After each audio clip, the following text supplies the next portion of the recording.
Good day, everyone. I am Levah A. Kinkito, and today we will discuss intellectual disability and how we will assess students who have this kind of disabilities. There are various types of disabilities, and I believe it is more difficult to determine whether a child has an intellectual disability since you must go through various tests to find out, and because it is not something you can see physically. Although there are some cases that the intellectual disability of a child reflect its physical appearance. Intellectual disability is a term used to describe when a person's cognitive functioning and skills such as communication, social, and self-care skills are limited.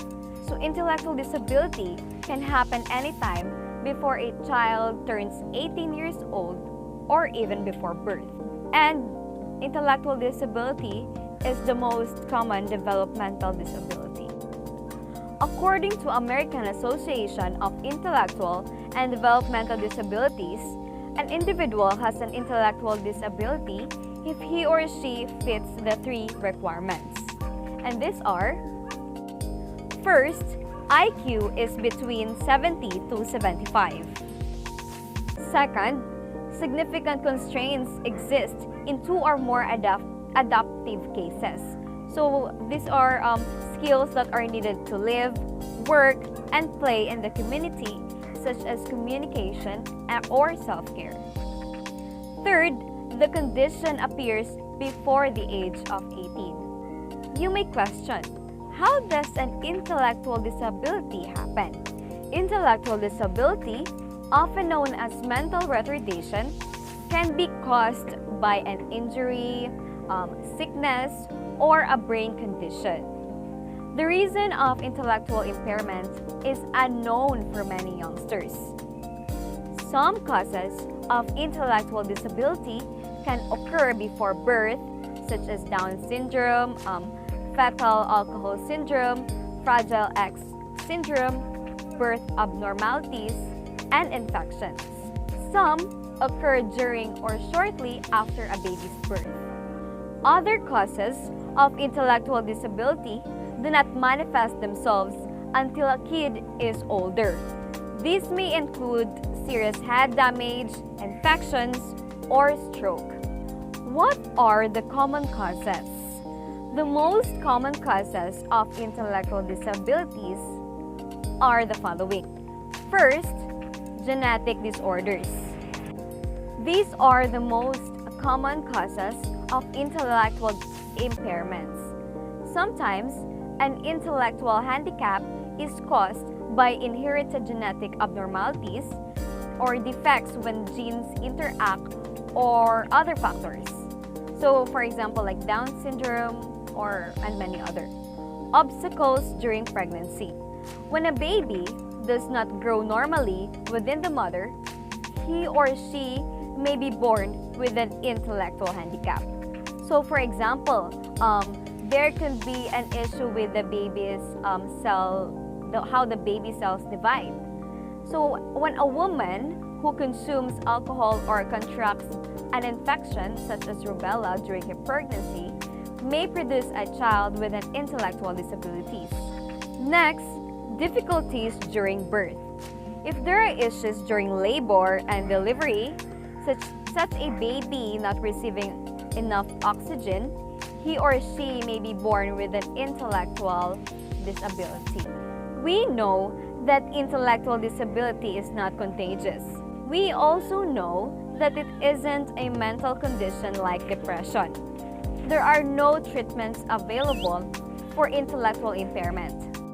There are teaching strategies on how to assess such children with intellectual disabilities. One strategy known to be successful is to integrate people with an intellectual disability by providing opportunities for auditing classes. So auditing is an approach whereby a person attends lectures in an award course for general interest. So for example, not for the purpose of completing the requirements of the award. Auditing does not include assessment. online learning material, or attendance at laboratory or tutorial classes. It can include access to the library and general campus facilities. It is important to know that despite difficulties in a learning environment, students with intellectual disabilities can have the capacity to acquire and use new information. There is a range of inclusive teaching strategies that can assist all students to learn, but there are some specific strategies that are useful in teaching a group that includes students with intellectual disabilities. As a teacher, we can provide an outline of what will be taught, highlight key concepts, and provide opportunities to practice new skills and concepts. So, to provide reading lists well before the start of a course so that reading can begin early. Assessment strategies. Students with intellectual disabilities may need particular adjustments to assessment tasks. So once you have a clear picture of how the disability impacts learning, you can consider alternative assessment strategies. In considering alternative forms of assessment, equal opportunity is not a guaranteed outcome. It is the objective.